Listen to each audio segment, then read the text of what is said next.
Good evening, everybody. This is Master Guns. This is video number 2. I decided to use this opportunity to go over a very basic technique that a lot of beginner painters first learn to do with highlights and whatnot, and that's dry brushing. I think it's discounted oftentimes as a way to cheat or to put minimal effort into painting your miniatures, which there's absolutely nothing wrong with. I want to show that you can actually get really high quality with a couple of really simple techniques.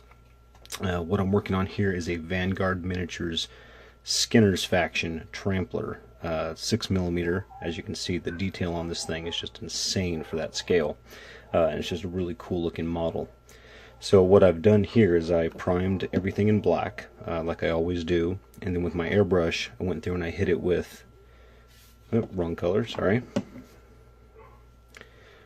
Reaper Hazard Yellow. This is from the Heavy Gear color series.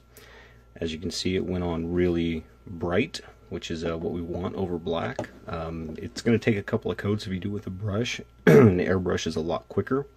And then I did a couple spot highlights with Reaper Master Series Sun Yellow. And so this is going to be the first highlight that we do with the dry brush.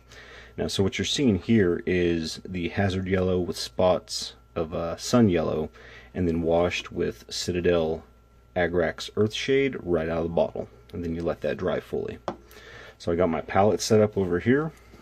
I'm going to go ahead and shake the paint and get a little bit on the palette.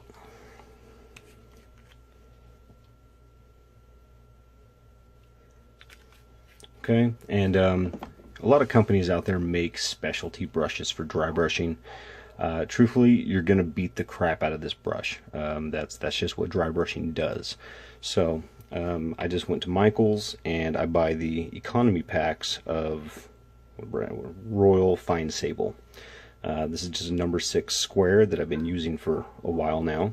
As you can see, I've had to cut the ends down a little bit as the paint kind of, builds up on the bristles and just kind of wears it out, and it eventually stops being able to do what we need it to do. So you just trim the ends off the pair of scissors and you're good to go. Alright, so we're going to get a little bit of paint on the brush. I have a paper towel over here off the side that I'm going to get a majority of the paint on, and then what I like to do to see how much transference I'm getting, let me move this miniature out of the way, is I'll just use the side of my hand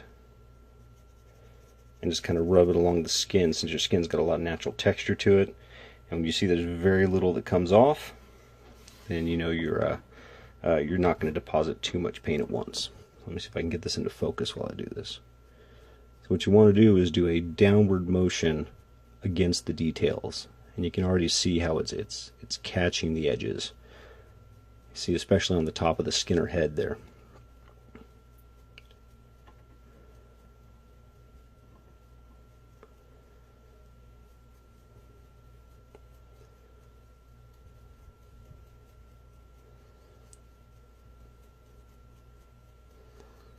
Okay, so as you can see, that's laid a lot of color down. That's really going to bring that color back up to a bright yellow where we want it. So I'm going to go ahead and finish off the rest of this miniature, and then I'll show you how to take it to the next step beyond that. Alright guys, I'm back. As you can see, I've done the dry brushing all over it. It has really brought the color back up. It has a bit of a kind of a dirty, chalky look to it right now. And the way we're going to get rid of that is actually with a secondary wash after we lay down our secondary and third colors. So right now, again, we're just kind of establishing the base shade and everything. So what we're going to do now is the secondary highlight via dry brush. And so you might think, okay, I can pick a different color of paint to do the second highlight. But what I've found is actually using a really light khaki mixed with the first color you use to dry brush will give you a good highlight colors. A good highlight color for your secondary tone. So what I'm going with here is Reaper Master Series Moldy Skin. It's a real nice light shaded khaki, and I'm just going to do a 1-to-1 mix with that right into the Sun Yellow, then mix that up, and then we'll do a very light dry brushing of that.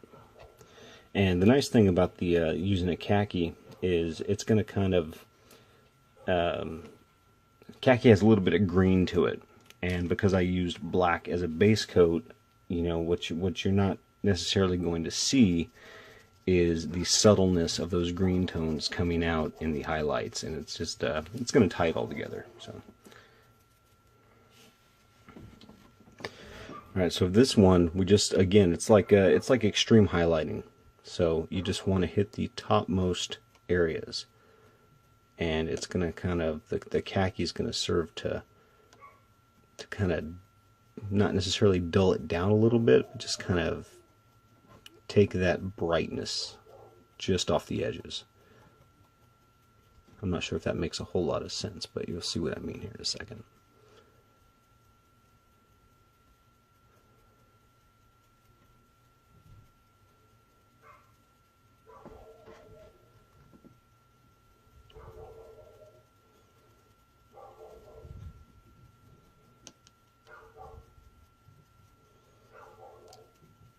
So at the end of the day, what we're looking for here, at least what I'm intending to do, is get kind of a dirty power loader from Aliens kind of look to this. You know, so I might add some hazard stripes and some paint scratches and nicks and what have you, just to kind of tie it all together once it's done.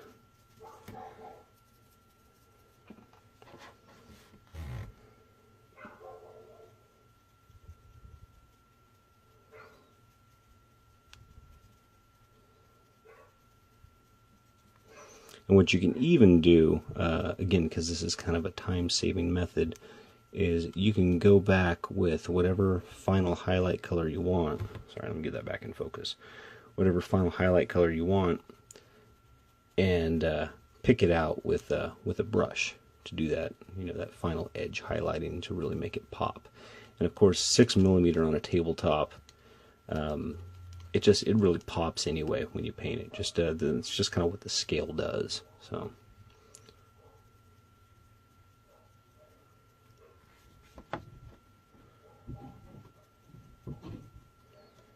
I have a feeling the white balance on my camera is really kind of washing some of this out. So if I take that out of the frame, if that's going to help a little bit.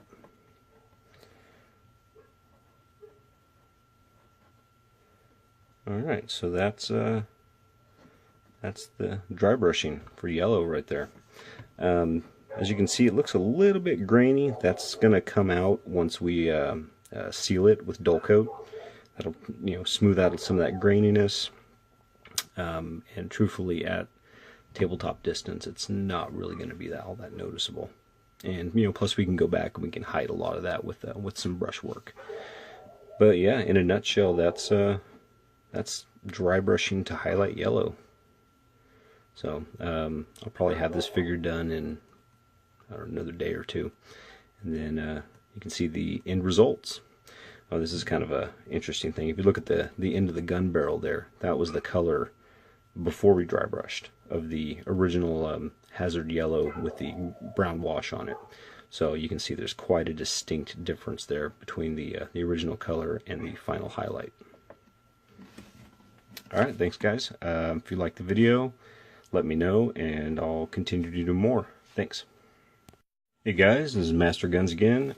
You know what? I was sitting here working on this piece and decided I'm going to go ahead and just keep on going with the video. I figured out how to edit on my phone without having to like load it on my computer or anything. So I figured, well, you know, I'm on a roll. Let's go ahead and just keep this going.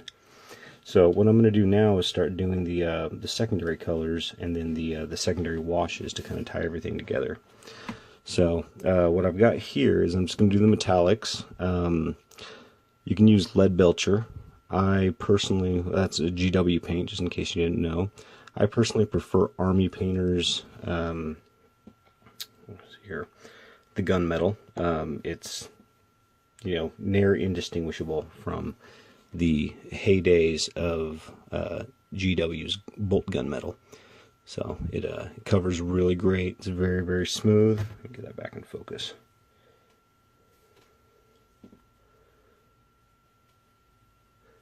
And I think it's going to give this a very orky look. I just hope the GW ninjas don't come knocking at my door now.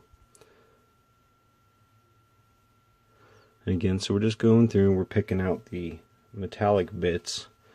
Sorry, it's hard to paint and make sure this camera is staying in focus at the same time and making sure you guys can see this.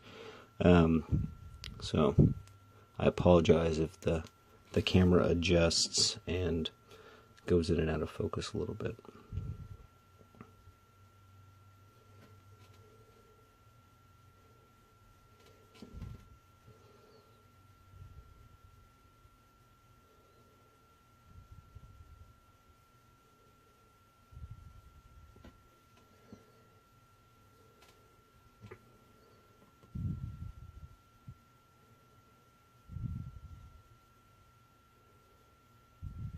So I haven't really decided on what skin color I want to do the skinners in yet. I'm actually going to be doing an entire army of these guys. So that's probably something I should hammer out before... Get that changed up there. I should hammer out before I get too far into this. I guess this guy could be a one-off or a warband leader or something, but I don't know. I might just go with a like a complementary red or something. Red and yellow always tends to look pretty good together. And the nice thing about doing skinners or orcs is, you know, they're very rough and tumble. So you know their stuff's not going to be in the best shape, which allows you a lot of leeway for how clean of a paint job you actually want to do, or need to do, I should say. You can get away with a lot of, you know, nicks and scrapes and scratches and stuff if you intend to do them.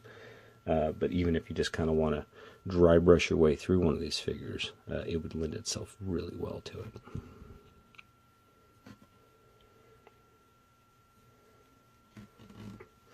And again, guys, I apologize. I know this is coming in and out of focus. I'm kind of sitting at an odd angle with my camera in between myself and the workspace. So it makes for interesting depth perception at this point. I think I've kind of found the sweet spot where this thing needs to be in order to stay in focus and I can still see what I'm working on.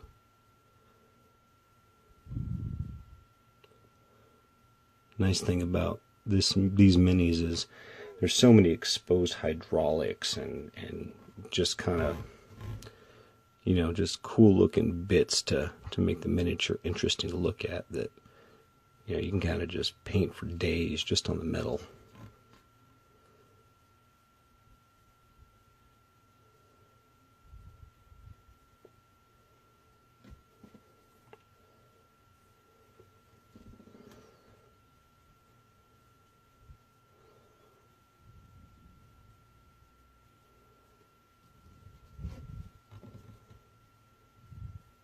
So if you guys notice also, I have this adhered to an old GW paint pot with some earthquake putty.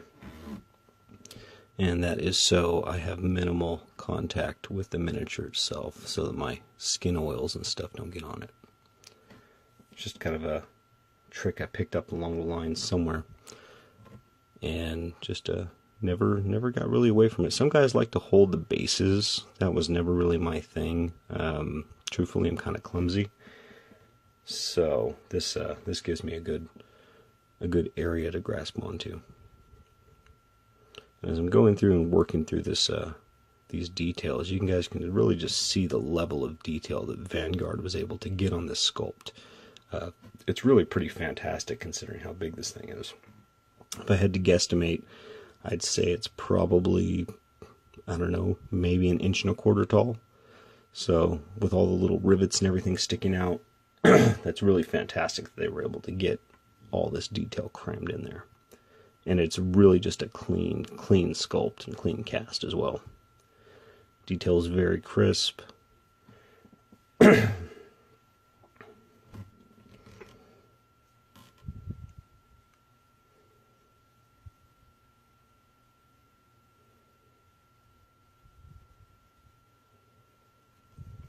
I want to do a shout out to one of my CSO buddies, B1B Flyer.